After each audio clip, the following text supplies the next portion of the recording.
Hello everyone, it's been quite a while, and today we're going to dive a little into the world of Holic. It's something that I've watched previously but really didn't get too much into it, but today I'm proud to say that I have read both Holic and Tsubasa Reservoir Chronicle, together at the same time. 2 volumes of Tsubasa Reservoir Chronicle followed by a volume of Holic. That is the pattern that I would recommend for you to read. Holic is an early 2000s supernatural anime. It's episodic, it's got a lot of things happening here and there. It takes inspiration from real short stories, or it also takes inspiration from Japanese folklore. There's a lot of eerie moments where that you go, huh? And a good chunk of the time it has to do with human nature, or when given the option to correct a behavior like internet addiction or so and so, would a person actually work on it to improve? Would they work on improving themselves, or would they give in to that temptation or the issue that they had? And it has to do with a shop that can grant wishes. It starts with our protagonist. We follow Kimihiro Watanuki, who, while running away from spirits, ends up stepping or tripping on a pebble and finds himself at the entrance of a shop. 2 girls appear and they guide him all the way to the shop owner, Yuko Ichihara, an alias. We actually never learn Yuko's real name, and I realized that while I was writing the script, I was like, oh, I forgot that that's an alias, but maybe that's relevant, who knows, towards the end of the video. Yuko says to Watanuki how it's not really a coincidence that the 2 met and that it was inevitable for them to make a meeting. A common reoccurring thing that you'll hear Yuko say, and the common theme in this anime, is the idea that there's no such thing as coincidence, just hitsuzen, or inevitability. All without Watanuki's permission. Before you know it, Yuko tells Watanuki that if he wants to stop seeing these spirits and being pestered by them, she will grant his wish to not see them anymore. All he needs to do is work for her. Be her part-timer. And that's how the adventures begin. Watanuki starts working part-time at this peculiar shop where wishes are granted. Also, he's mainly their cook. He's their maid. He's everything. He's like a caretaker. It's quite funny. Also, in this adventure is Dark Mokana. There's also a Light Mokana, but Light Mokana goes with the Tsubasa Reservoir Chronicle crew. The first thing you'll notice in this anime is the fact that everybody has super long legs. Also, that Yuko never wears the same outfit. Her outfits are iconic, they're beautiful, and they keep changing each episode, and I absolutely love them. Actually, I think a cool video idea would be to try and replicate some of her outfits, because she's a fashion icon. It's beautiful. It's more detailed in the manga panels as well, so I really liked her outfits. Very cute. Other characters that show up in each episode or every other episode is Domeki, Shizuka. His family owns a temple, and he is somewhat kinda Watanuki's friend, but also somebody that he squabbles and banters with a lot. Then there's Himawari. Himawari is somebody that Watanuki has a huge crush on, but Himawari might not feel that way. But she does appreciate his friendship. Right off the get-go, I want to say something that's kind of obvious in the series, but I guess it's kind of a big spoiler, but I don't know how many of you are going to actually go and read Holic. But Himawari has a lot of bad luck surrounding her. Anyone that gets too close to her or is surrounded by her ends up having some sort of misfortune fall upon on them. So she brings bad luck to those around her. That's why she tries to keep people far away from herself, because she's not trying to get anyone that she cares for become hurt or have anything bad happen to them. The law of the shop. So the shop, anyone who walks in, a customer, usually we know them as customer.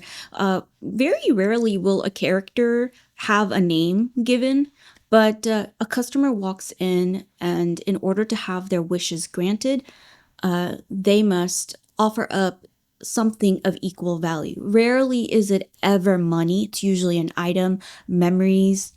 It could be a token. It could be something that Yuko deems of equal value. And the other thing is, you cannot see the shop if you do not have a wish. You have to have a wish to be able to see and step into the shop. Yuko Ichihara is very mysterious, the shop owner. There's not much known about her in the series.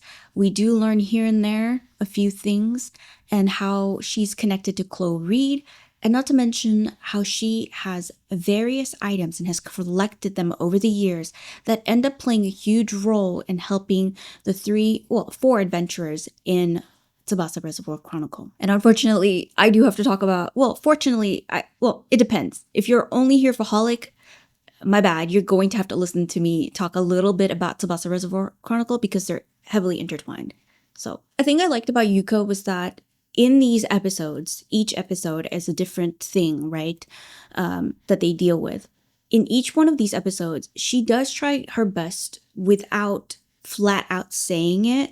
She does hint and tries her best. So, there are a few episodes where she does actually openly give options to her clients to either stop the bad habit or whatever bad thing that they're doing and be honest with themselves about their bad trait, or just not make any changes to their life, or choose another option in life, and therefore they never solve the problem that they seeked her out to resolve.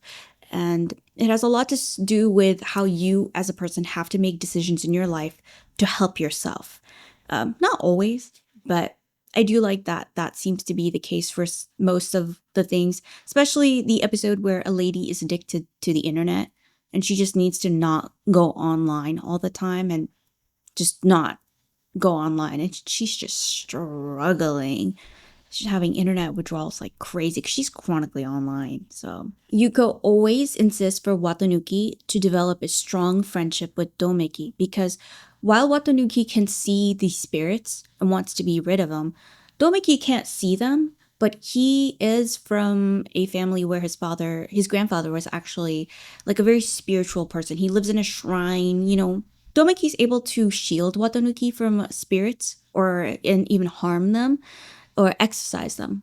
So that's why Yuko always encourages the two of them to hang around because they kind of balance each other out.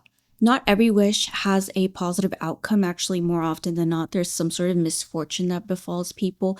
And though Watanuki and Yuko try and help people, things get dark sometimes. Out of the various episodes from season 1 and season 2 and the OVAs and the movie, I'd like to focus on two particular episodes. Episode 2 and episode 8, both of season 1. In episode 2, a customer comes to the shop with hopes for her wish to be granted. Or maybe not. Actually, it's just somebody that stumbles upon the shop and walks in, and she's kind of clueless. But she sits down and humors Yuko and Watanuki. Or was she just standing? I think she was just standing. She doesn't sit down for tea. Her only concern is her pinky. It hurts. And Watanuki notices black smoke surrounding her finger. Right? Yuko hands her a ring and tells her how she needs to work on her bad habits.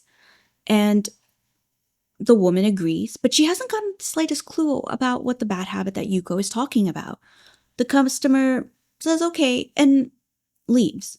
Eventually, the customer does come back. Her pinky hurts even more, and the ring hasn't helped at all. Watanuki notices that every few so often when she opens her mouth to talk, black smoke grows around her. And it's slowly spreading. Watanuki makes note of it and wonders if her bad habit is being a compulsive liar. He follows her after she leaves the shop to help her realize what her bad habit is so that maybe she can help her pinky feel better, break free from her bad habit, therefore correct whatever her issue is, and her wish will be granted, right? He wants good things for her. And so when he follows, he does notice that she lies to a lot of people. Watanuki's hoping that he could talk to her and whatnot. And she ends up taking off the ring, saying that it looks dirtier and This ring isn't even helping her. The moment she takes off the ring, the black smoke completely engulfs her. The woman is unable to move and is stuck in the middle of the road when a truck hits her. She ends up at the hospital, and Watanuki visits her, making her a little bit more aware of her bad habit, encouraging her not to compulsively lie anymore. Later, Watanuki asks Yuko why she never told a customer what her bad habit was. She responds to Watanuki with how the customer needed to help herself, to stop lying on her own. It's a choice they have to make for the better future of themselves. Then there's episode 8. It's a little bit more darker, and it has to do with an old short story from 1902 by Jacobs, W. Jacobs. And I will link the free version of the story that you can read. It's a very quick read. If you want to know more about like the monkey's paw story, 3 wishes, unintended consequences. And this is just a play on that story. Holic's version of warning people about the monkey's paw starts with a college student who ends up stumbling upon the shop. Okay, and there's like all these items are scattered out in the front, magical items. It looks like they're spring cleaning. They're just cleaning up the place. Yuko had Watanuki try and like clean up stuff. They're going to figure out what they want to sell, what they're going to keep, this, that, and whatnot. And the student walks in. The student's name is Haruka. So this is one of those instances where a client actually has a name. The student is immediately drawn to a sealed item that she can recognize as being the monkey's paw, or she suspects. She inquires about it to Yuko, and Yuko confirms her suspicion and warns her against trying to purchase the item. But Haruka is very, very persistent. Yuko tries to warn her that it's dangerous, it's not safe, and it is a cursed artifact that grants 5 wishes, but there's a catch. The user always experiences some sort of misfortune, a twisted fate. Haruka doesn't care. She wants it. So Yuko lets her have it, on the condition that Haruka must never open the protective seal that is around it. So she can keep it to stare at it, but she can't actually use it. That's not permitted because bad things will happen. Yuko can't guarantee that she'll protect her and keep her safe. But, Haruka wants it, so she gets it. The deal is made, but of course the promise is broken. And in a very unnatural way too. At school, she ends up slipping and gets out of her hands, and then it opens. And since it's already open, the seal is undone. Haruka's like, let's put this to the test. Wish number 1. She wishes for it to rain, which, she doesn't realize, but the high school's swimming pool is missing water. The rain that she had wished for actually came from the pool, the swimming pool. It didn't just magically manifest. Wish number 2, she wishes for a mirror at an antique store that she had her eyes on. It appears she's happy, but it didn't just magically appear out of nowhere. Obviously, it's missing from the antique store, so technically it was stolen. Wish number 3, she wishes for her thesis paper like no other, and before she knows it, she submits a piece of paper that she doesn't realize is actually someone else's work, so she's plagiarized. Wish number 4. So this one isn't really a direct wish. She's at the train station. She's kind of running late. She wishes there was an accident so that she could use the accident as an excuse to why she's late to school. And before she knows it, crack. Each time a wish is granted, the monkey's paw cracks a finger. And this wasn't a wish. She had thought this. She didn't actually want this to happen, but this happened. A lady next to her jumps in front of the oncoming traffic. In this case, it's a train. They're at a train station. So she jumps in front of a train, and that does cause an accident. She is late to school, but that's not what she was hoping for, right? It was just a thought. She didn't wish it. Now She's terrified, paranoid, scared. She's locked herself up in an empty office in the school, and she's just overthinking things, just paranoid, thinking about how the police are going to come and get her.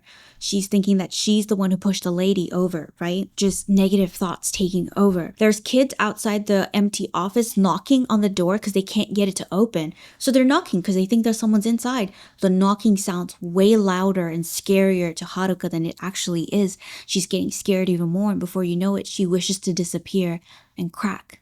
Just like that, her final wish is granted. She disappears.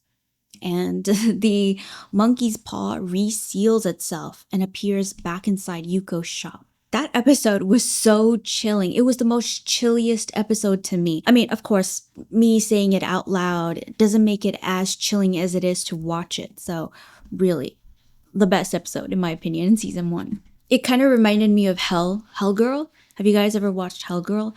Hell Girl is a lot. There were some episodes in Hell Girl that were so hard for me to digest. Another one was Paranoia Agent. That one had certain episodes where I was just like, oh, I can't. I think these 2 episodes in particular stood out to me because it had a lot to do with how the people in question were warned. Others were told to work on a habit.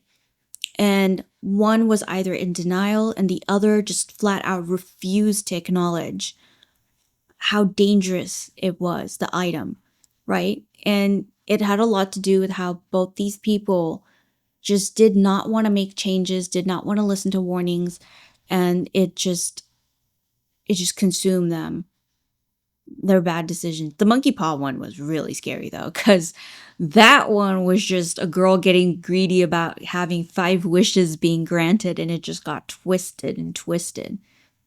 And then before you know it, she wasn't even wishing for things directly and they were being granted.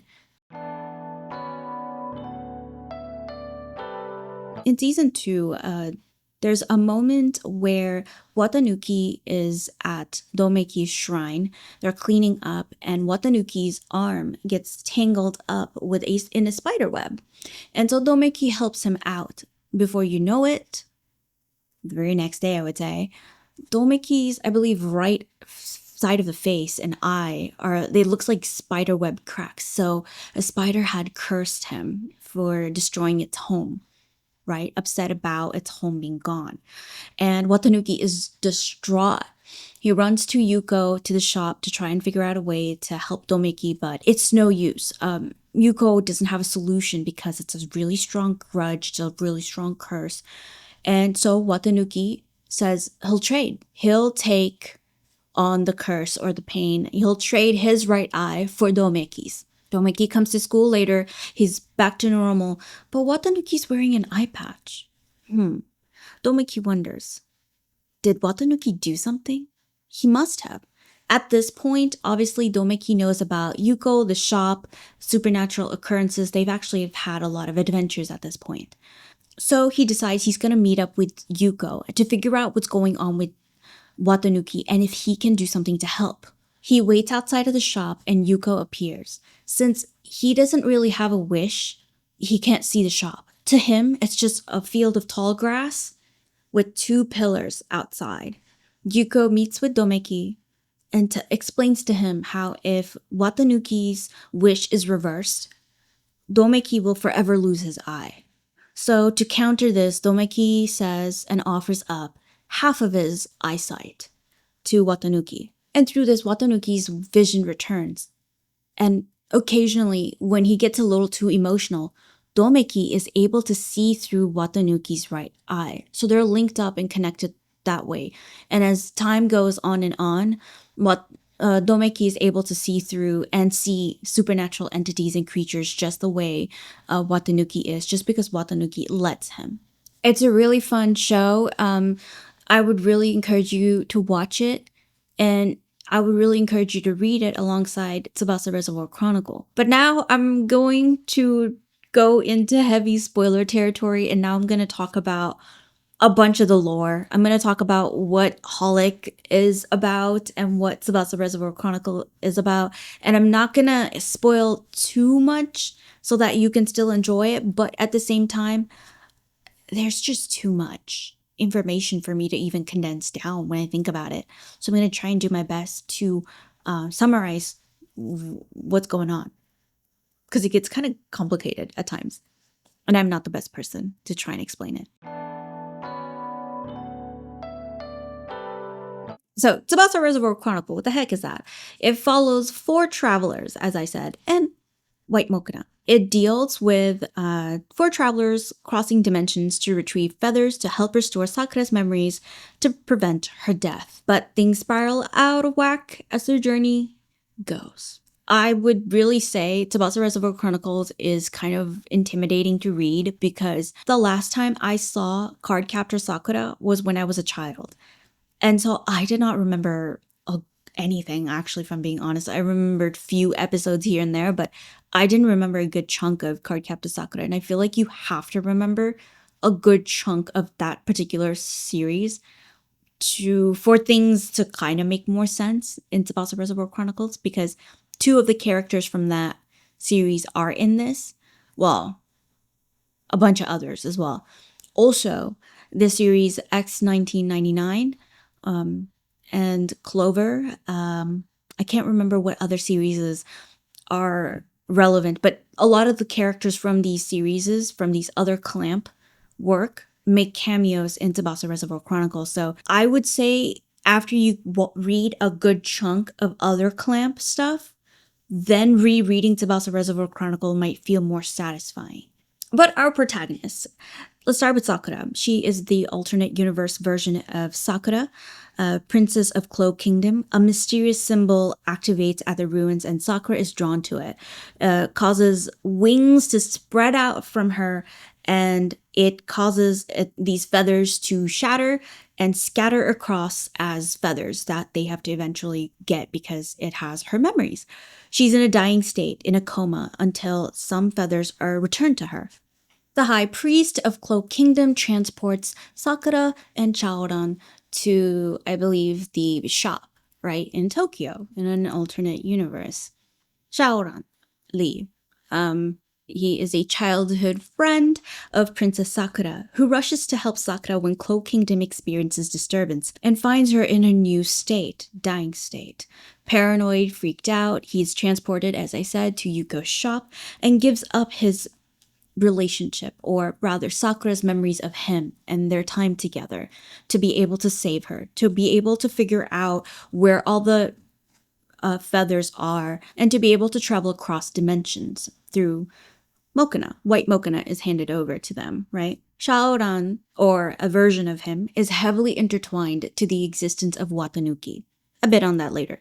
Kurogane is a ninja from the feudal Japan who is exiled by Princess Tomoyo, I believe, to help 2 travelers, in this case, Sakura and Chaoran, and is transported to Yuko's shop when the 2 arrive there at the same time. He gives up his sword to help pay the price for interdimensional travel. Bai is a magician fleeing his home country to avoid fulfilling the curse that has been placed on him. He gives up his staff to help with interdimensional travel. Yuko gives them White Mokuna, as I said, to help with dimensional travel and to help them translate each other's languages because they all speak something different, right? And so White Mokuna helps glue them all together by translating everything. And they know that they've strayed far away from Mokuna the moment they can't understand each other. And that happens a couple of times in the comic, which is kind of fun. I like the little detail about it. White Mokuna is also over there to help boost the power, whereas Black Mokuna exists to seal. I know some of you might be wondering, seal what powers? Seal Watanuki's powers?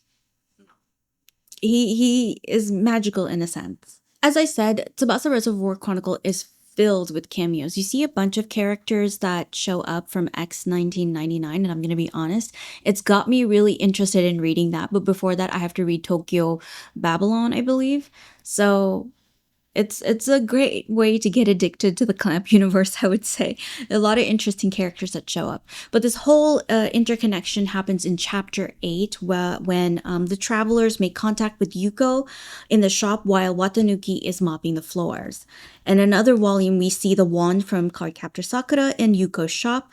And spoiler, Sakura from that universe pays the price to maintain the universe. So she gives up the staff, the magical girl staff, to help repair a rip in the multiverse if it ever happens. Because at that point, she is the strongest magician around, other than Chloe Reed, who is gone. Because in that universe, Chloe Reed is half her dad and is reincarnated half as her dad and half as someone else. Yeah. There are a couple of fun like crossover moments. Like in episode 1 of season 2, Watanuki and Domeki collect pure water from a well for the cat Warashi, and upon Yuko's request, right? This water that they have collected is later used in Tsubasa Reservoir Chronicle in the episode where, or rather in the volumes, an arc where they go to Tokyo and there's acid rain and there's 2 towers that people are defending, and underground is their reservoir of water, sacred water. That's all the water that there is on the planet. It's very sacred. And unfortunately, some things happen. In one of the towers, we see a vampire known as Kamui being the sole protector of that tower. But basically, the underground water that Kamui was protecting is tainted and is completely diluted with blood because Shaoran ends up fighting with Kamui. And at this point, I believe he goes kind of rogue and evil. He also gouges out Fai's eye, I think, and puts it in his own because the magician has his eye has the ability to help with interdimensional travel. So this Shaoran turns out to be a clone of the original Shaoran, and he is setting off on the journey to look for the feathers on his own without the crew. OG Shaoran that he's made from breaks free from this tube that he's kept in by Fei Wang, which is the main antagonist of Tsubasa Reservoir Chronicle. Okay, for now, just know that one of the Shaorans, the clone Shaoran, has gone berserk, evil, taken one of his fellow adventurers' eye, and is left a bloody mess in that water, right? Water is unusable. Sakura feels horrible. She wants to pay the price to help these people. And so Yuko tells her to go retrieve an item for her. She retrieves these dragon eggs, I believe, and sends them back, which splits into 2 back at Yuko's shop. And in exchange, Yuko gives them the water that Watanuki and Domeki collected. And when they open those they're like small jugs of clear glass water. They kind of look like the item from Repo, if I'm being honest, but clear. They open that and it just floods a bunch of pure water that ends up purifying the water that's in there. The eggs are important because they play a role. So one of the eggs is given to Watanuki while he's healing and is asleep, and he kind of like sleeps with it. And from that hatches a bird that he gives to Himawari to help with actually, the bird is not impacted by Himawari's bad luck. So it kind of keeps that in check as it's around her. Actually, if you're wondering why was Watanuki healing and in bed, he was in school talking to Himawari when he ended up being impacted by her bad luck, curse, charm, whatever you want to say. And he ended up falling from the second story of the school building when he like was leaning against the window. He just fell out and he ended up hurting himself. He was bleeding out. Domeki gave up the amount of blood that Watanuki had lost for his recovery. Himawari traded in scars, so she would take on his scars for him to heal. And the third price was paid by Shaoran. And this left Watanuki really confused because why would the OG Shaoran, paid for it? Because why would he? They don't know each other. He's only seen him once come to the shop and ask Yuko where his copy is. And then he headed out. But yeah, one of the eggs is used to give Himawari to keep her misfortune spreading in control. The bird is not impacted. And the other egg, Yuko hands it to Domeki and tells him to give it to Watanuki when the time is right. So in Tsubasa Reservoir Chronicle, a good chunk of the volumes, like from 1 to 10, I would say, is just a bunch of kind of like episodic in nature. They go to a dimension, they help rescue the people with whatever trouble they're having, and then they find out the bad guy or an item or something that's causing a problem is because of a feather or some villain that got their hands on a feather and it's boosted their powers or it's created a super hurricane or something, some sort of something's happening because of the feather. And they retrieve the feather, save the people, or help restore some sort of balance to the chaos and return that feather inside Sakura. And with each feather that returns back to her, more of her memories come back, she's more lively. She also sleeps a lot to be able to recoup a lot of her memory, right? And it's feel good. You see cameos, like I said, from other series and this, that, and whatnot. Okay, cool. They're having their adventures. We're seeing the team, the squad kind of grow together in this journey. And then there's this hard cutoff when they go to Tokyo, right? With the acid rain. That's when the plot twist of the clones is revealed. That's when we learn that Fei Wang, the main antagonist of this series, he has a wish. He wants to shatter the multiverse. He wants the dimensions to break and crack. He wants to create and cheat death and figure out that in between dimension, like he wants to control time and space because he's heavily fascinated with the existence of Yuko, someone who is stuck in time and space and is able to control dimensions and is able to travel in between dimensions. He is heavily fascinated by her existence. And so that's his goal. And so everything that he does is to get to that goal. This Shaoran that we saw that was on an adventure with these guys from Volume 1, they're all on an adventure, right? The gang. He is a clone that was created and replaced a while ago. The original Shaoran was kept in a tube-like structure. He was able to escape.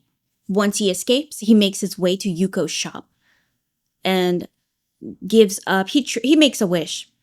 He pays the price and he locates where the other Shaoran is and he heads over there. He also pays the price to heal Watanuki, because he refuses to let Watanuki vanish and disappear. When he gets there, Clone Shaoran is gone, right? After a fight with Kamui, OG Shaoran, starts his dimensional travel to collect feathers on his own, leaving a crying Sakura and devastated team behind. Mokona is crying too, very sad. And Dark Mokona can feel like Mokona crying.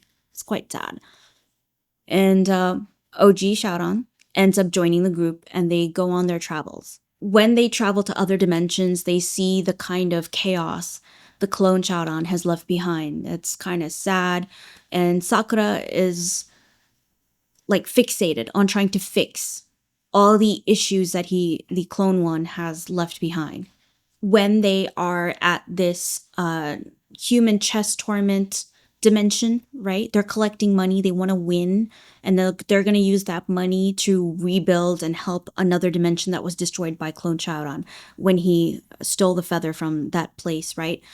We learn that this Sakura is an image and a clone too. She is not the original.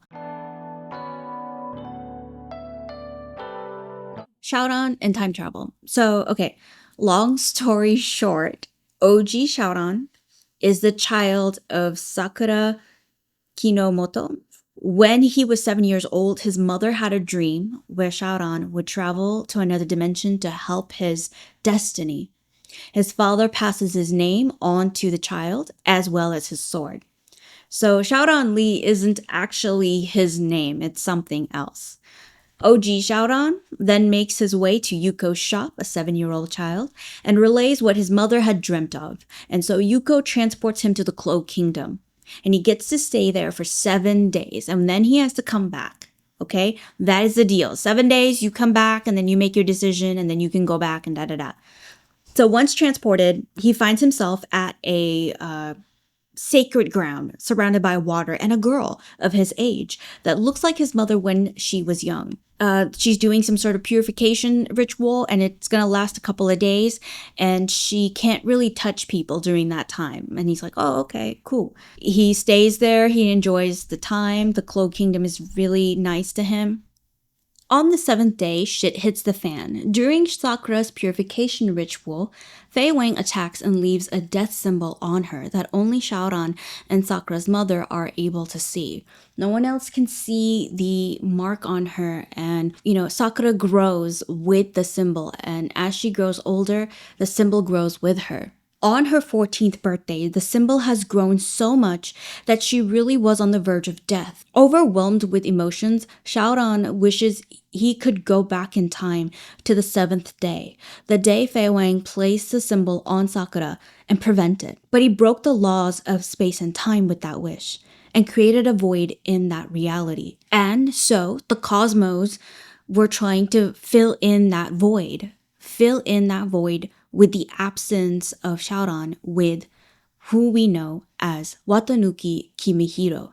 So Watanuki Kimihiro is Shaoran. Eventually, we learn that the reason why Watanuki doesn't have memories of his parents, his past, is because he forgets it. He forgoes his memories as a wish so that Shaoran could find the location of OG Sakura and clone Sakura so that the two can be saved by them, right? Because there's a point where the Sakuras are kidnapped by Fei Wang, and they're desperate to know the location, and when they ask Yuko, they're willing to, pay for the wish. The wish has already been paid for, and it's been paid for by Watanuki. And that's why Watanuki doesn't even remember his real name, because really, well, one, to hide him, to mask him. If he doesn't know his real name, Fei Wang can never get his hands on Watanuki. Fei Wang had actually tried to take Watanuki with him when he was a child because he was saying a lot of mean things like his existence isn't needed and he's just a replacement. He wasn't even supposed to be alive or be there. And it's like, gang, how fucked up for you to say that to a 7-year-old child? Oh my gosh. Yuko shows up and protects him, and takes Watanuki with her. During the final battle, the two Shaorans team up and take down Fei Wang. A lot happens, but clone Sakura and clone Shaoran disappear. Technically, they die. And Yuko meets up with the clones and gives them the option of being born again and meeting each other. The price has already been paid by Chloe Reed and Yuko. You might be wondering, what do Chloe Reed and Yuko have to do with this? It's implied that they were close to each other, maybe even lovers. And when Yuko had passed away, Chloe Reed was so devastated. Just that desire of wanting Yuko there, once again alive, is enough for her to be brought back and be stuck in time and space. And that's why she is the dimensional witch. They feel like they've caused the multi-universe to actually crack and fracture. And as a result, they had started paying the price so that eventually the clone Sakura and Shaoran can be reborn as regular humans. We actually get to see panels of regular reborn Sakura meeting Shaoran. The two eventually have a son, the OG Shaoran, like the kid that I've been saying OG Shaoran. And well, you already kind of know. When he's 7, Sakura has a dream about his destiny, and clone Shaoran, now rebirthed as his father, gives him the sword and the name, and he goes to Cloud Kingdom. So yes, clone Shaoran is OG Shaoran's father. Oh my gosh, I overcomplicated that more than I needed to. So during the battle with Fei Wang, OG Shaoran and OG Sakura can't stop him on his own, and that's when mom and dad, Sakura and Shaoran, show up to help the clones that were reborn as his parents. And he even realizes and notices, like, oh my god, mom and dad, what y'all doing here? Off in the distance, you can see Watanuki in that panel, and he's also a little conflicted on who these people are. After the battle with Fei Wang, Shaoran and Watanuki clip into a dimension where both of them use a feather to make a certain choice. But before that, when Yuko grants the wish for the clones to be reincarnated, time finally starts moving again for her. And she is no longer stuck in time and space.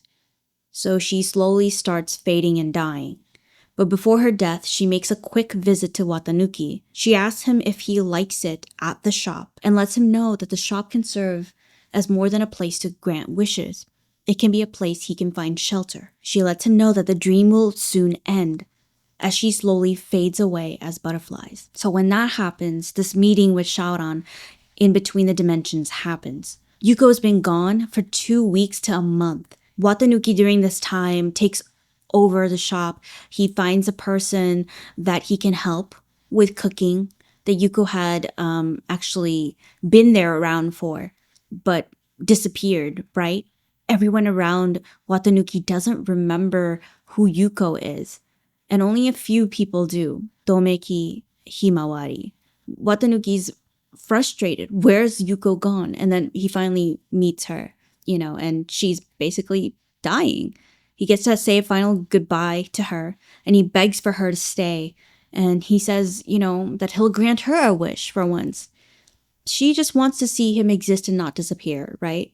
So he promises that he'll stay at the shop until they meet again. Watanuki takes ownership of the shop, and as a result, he gives up the ability to step outside the shop. For Shaoran, he gives up the ability to stay at one location for too long. He has to keep moving to different dimensions, and he does this so that clone Sakura and Shaoran can be turned into real humans. Or something like that. The ending kind of confused me here and there. Correct me if I'm wrong. Shaoran also confesses his love to Sakura, but they can't be near and together. They're separated. But they will meet again. Mokuna, Fai, and Kurogane join him in his journey until his time is paid for his wish, which it eventually is, because there's a panel where they finally stop by Watanuki's shop 100 to 500 years later, and the Mokunas are reunited for a little bit, and it's very cute, before Watanuki grants their wish and transports them to the Cloak Kingdom, where Shaoran can finally meet Sakura again. But Watanuki waits for Yuko.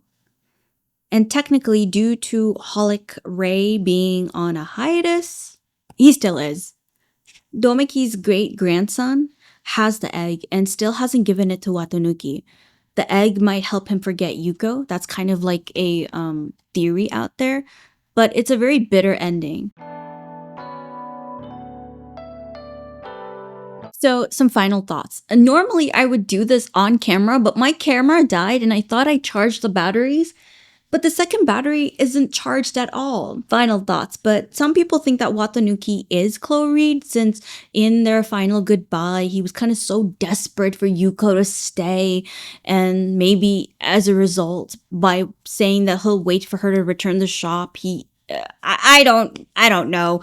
So I kind of didn't explain certain things too well, I realized, looking at my notes, because I was reading directly from them. So when OG Shaoran went to the Cloak Kingdom, and on the 14th birthday of Sakura, right, the wings and the death symbol had grown, right, and he wished to go back in time to be able to change the course of events. He wanted to go back in time so that he could fix all of this, grab Sakura's hand before she was taken away or cursed by Fei Wang. That was his wish, and Fei Wang kind of, grants his wish. The thing is, when that wish is granted, time does reverse. They go back in time. But the thing is, Fei Wang, that's when he grabs onto OG Shaoran. That's when he kidnaps him and creates the clone of him. It's that far back that clone Shaoran is made. The reason why there's a void that needs to be filled is because instead of Kid Shaoran going all the way back in time to be able to do all this stuff, he is kept in a tube, right? He's contained and sealed there. So there is no him in that universe. In the Tokyo that he's supposed to exist, he's not there. He doesn't exist. And that can cause a fracture in timeline. But the cosmos tries to correct itself, and that's how Watanuki is born.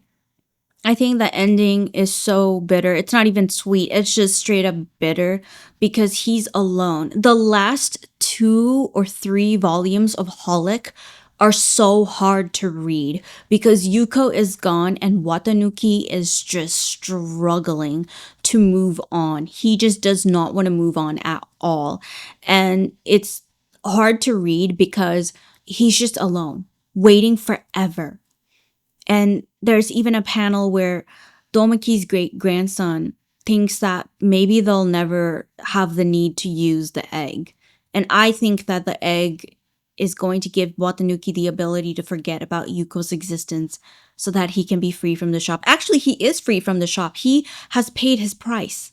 He can step outside the shop. That's how long it's passed. But he still chooses to wait. And the reason why I think that maybe eventually he might have if the series didn't go on a hiatus is because we don't know Yuko Ichihara's real name. It's an alias. So maybe he would have crossed paths eventually with Yuko being reincarnated as someone else. I don't know. That's just a guess. It's definitely gotten me interested in other works from Clamp, and I thoroughly enjoyed it. It was such a mystery, and it also made me kind of question and think about human nature as well as how wishes have a price. I can never think of wishes being granted the same anymore. Actually, wishes don't sound fun anymore. They sound terrifying, especially considering how much bullshit people in Tsubasa Reservoir Chronicle go through. Holy, no thank you. If a genie pops up and is like, I can grant 3 wishes for you, I will say, no, sir, no thank you. I am not interested. Thank you for watching, and I'll see you in my next video. Bye bye.